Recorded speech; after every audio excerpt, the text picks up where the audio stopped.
Be my eyes, Sunan.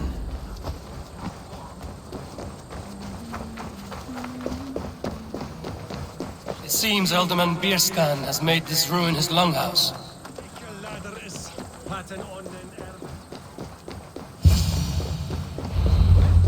Why is my cup empty? Lord, Ah, a heroic-looking Dane in our midst. I'm looking for Bierston, the Alderman of the Shire.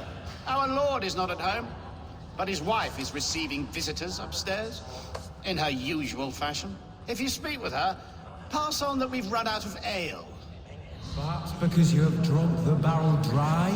Damn Beerstan. His household is as poorly run as his land. Estrid is a good wife. Far better than he deserves. You would say that, Edward. Your wife looks like a sow in a skirt. My sweater run is a worthy woman, you coxcomb. But she's an excellent cook. With a fine nose for truffles. If Birston does not return soon, wine will not be the only thing spilled upon his floors. Now, gentlemen, everyone is fractious with this waiting.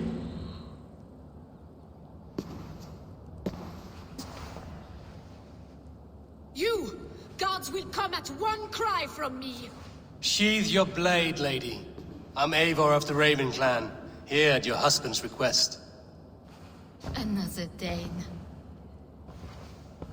I am Estrid, wife of the Lord of Essex. As you may have heard, my lord is not at home. If he's away, I'll speak to you. Oh, that you could, Eivor. For I am sure this hall would shake with our merry wit. But you're a You don't strike me as a meek Saxon wife. Do you yet see an ember of my Frankish fire, Ravenwalker? Perhaps it I'm wary of rounding up Saxons. Is your husband stolen, drunk, or wayward? One such affair is why we called for you. If I can find him, I'll remind him of his duties. Ah, such would be a miracle. His favorite haunt is southwest of here. The lavender fields there attract the prey, God help him. With luck, he hasn't been eaten, but I'll return either way.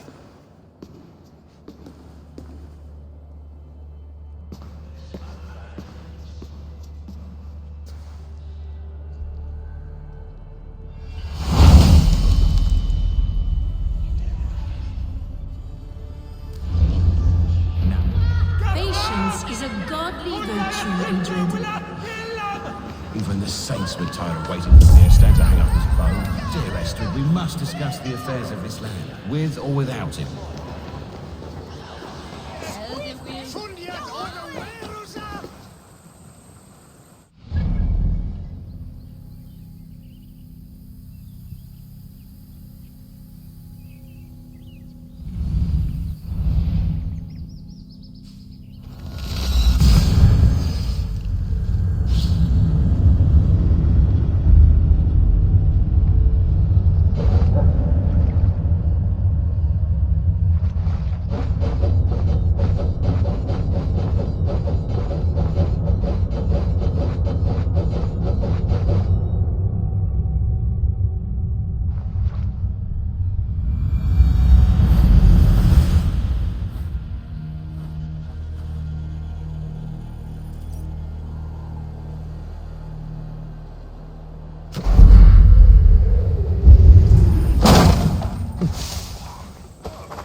Go, Sunan.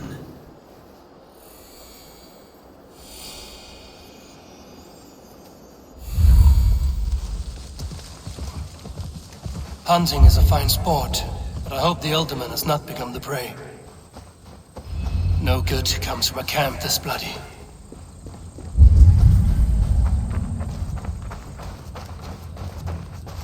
They were caught off guard as they supped.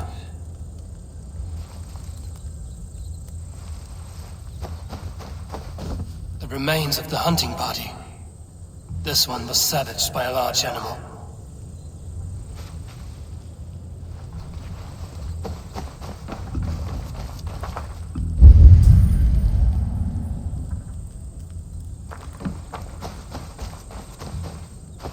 They were attacked by a beast. Something strong enough to kill a horse.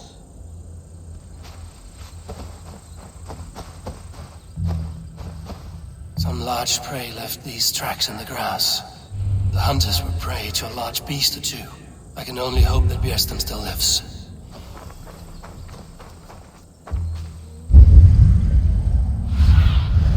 Stretch your wings, Sunan.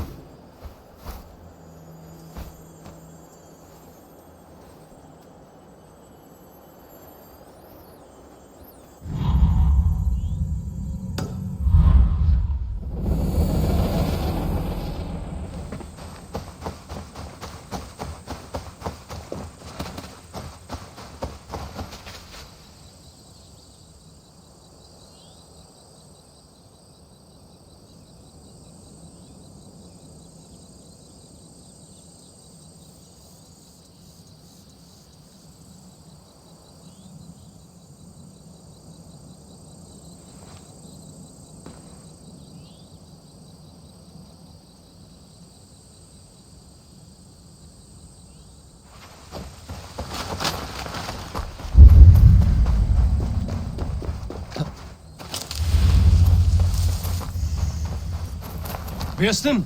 Ready your weapon, or accept your fate as a feast for bears. Do not let them charge you. This is one section you won't kill today.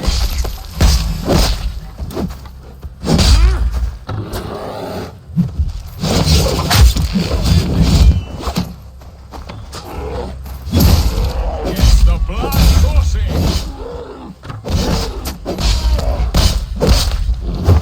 Well, I would not have survived this ambush without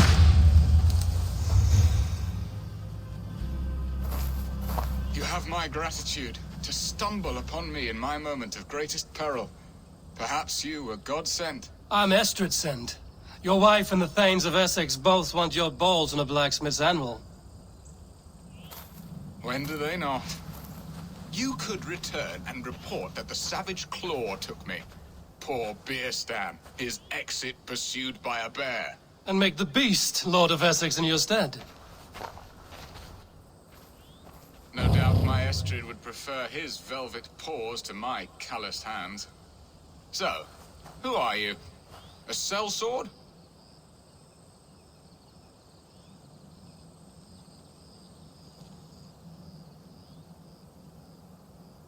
I am Eivor of the Raven clan. You hinted at an alliance for the loan of my unique talents. Blood, yes. Let us return to Colchester at once, and we'll speak more of the delicate matter on my mind. I'm glad you answered my summons. I did not expect such a skilled fighter. It's good I came when I did. You lost many men on this hunt. Good men, all. They will have the proper rights, and their families will be cared for. Your people sacrificed much for your sport. They did. There is no balm for my tortured heart. Why did you ask me here? Do you believe in true love, Eivor? I have loved. But have you truly? Has a longing burned in your breast, a sweet, lingering pain, paralyzing you with its sting? There's pain enough in battle. I do not seek it out in love. I long for it. The thrill of a fight softly won. My wife Estrid lacks fire. She is a fish out of water, cold and dead. She showed great passion when I met her, keeping your Thanes in check. Oh, they love her, it is true. Some with too much devotion. And I have not been a good and attentive husband. I have always been a plucked goose in matters of love. And a piss-poor ruler to boot. Strong must be the hand that steers the ship, Bearston. My hand would rather tug the catgut of a well-crafted bow.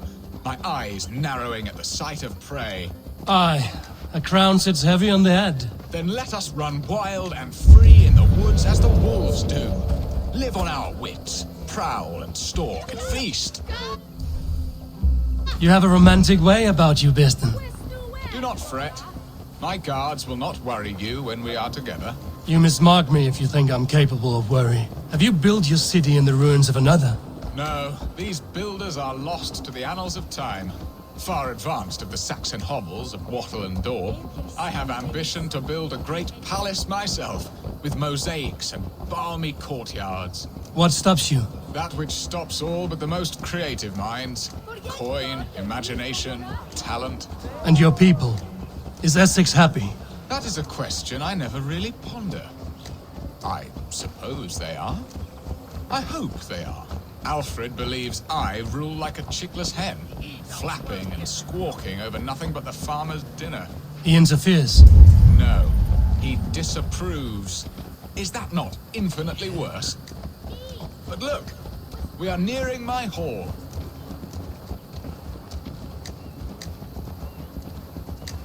I must face the wolves at my door before we discuss your favor to Essex, Abel. It may be I can speed your business along.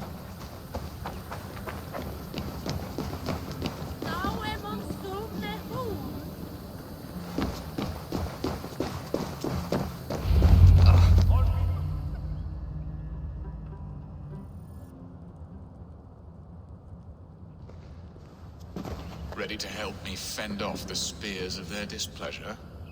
Let them speak their woes. I'll advise you if I can. Who is this owl, Bearston, that twitters in your ear? An advisor, nothing more. Here to help Essex navigate her brewing storms. Now, my dear brethren, Adrid, perhaps you will start us off. What troubles you? You're a disgrace, Beerstan. Couldn't get a sow pissed at an alehouse. Alfred's men are crawling all over Essex. King Alfred, yes. Though it is within his right, the constant presence of his men is certainly an issue.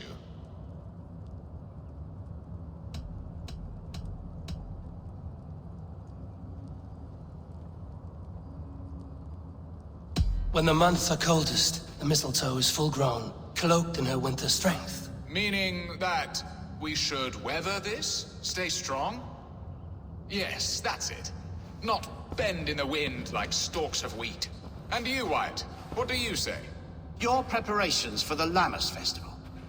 How can you think of spending so much coin when your people are starving?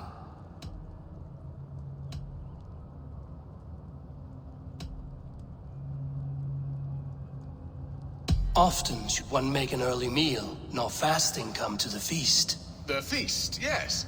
The festival. This is not for full bellies, but to bless the loaf. Does that not bring us all good fortune? And Aldrich, do you yap like a she-hound as Adrid does? You know my thoughts, Bearston. The field. How can we give men to Alfred for his wars when our harvest suffers day by day?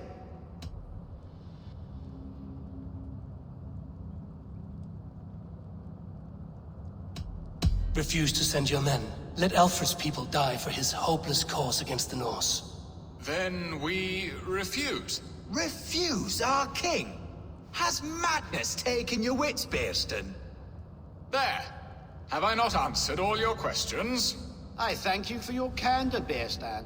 You have put my mind somewhat at ease. Aye. Indeed. Good. With that, we are concluded, my lords. Now, if you'll pardon me, I have much to discuss with my wife.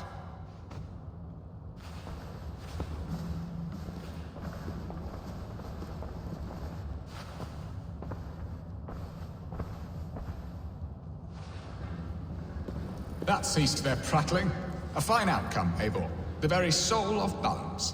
A firm hand is all you need, Bearston.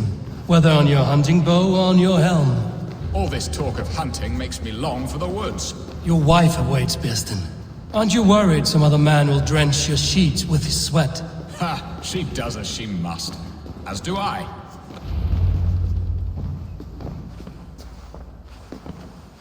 You have done the impossible, Dane. Returned my errant gander to his coop. My pettish love. Such a stormy countenance clouds the sun of my return. Your thanes drank the ale the abbot gifted us. All of it. Now that is a tragedy my heart will not easily overcome.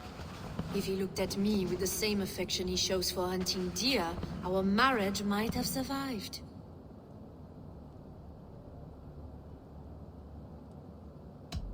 So, what do you need of me? Our affairs are more of heart than of state, Eivor. What little passion there was between us faded into bickering long ago. We would have our freedom, Eivor. I from my wife, and my wife from Essex. I'm too sharp a weapon for so soft a task. Why not part and be done with it? Oh, were I a Dane, and divorce as simple as a slit throat. But it's not so easy as that.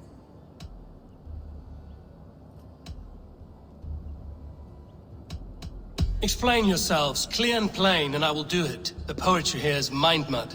We had a plan, a simple plan. A woman lost and a woman found. Some time ago, we paid a Dane to kidnap me and ferry me safely to Francia. As you can see, he did not deliver. He was certainly thorough in other regards. Some Norse can be quick to take coin and slow to earn it. If I give my word, it is not broken. Could we try the kidnap again? Much of the planning is done. It would only take a more trustworthy overseer. It should be a bold venture if we do. Loud and brash and seen by all. During our Llamas festival, merry peasants and guards with wandering eyes. Your return to Francia would need a swift ship, with a captain ready to leave England. We could ask him. I would have thought his steed and seamen spent. Come find me in the market, Eivor. Our unwelcome guests require food and ale to soften their anger. My wife is a gracious and attentive host, Eivor. The only thing that keeps my braying thanes at bay. And the woman found? A darling Maybud, Alvida, my childhood sweetheart. I left her 20 years ago in Malden to marry... 20 years? Can an ember so cold be reignited? We can hope. You must fan the flame. Find her. Bring her to my lakeside. I believe she lived in the last house in Malden. I will do as you both ask, and ask Freya for success in this love game. Good luck in your endeavors, Eivor. I pray you find my Alvida with a fair... Now, should I look for Alvida first, or meet with Estrid at the marketplace?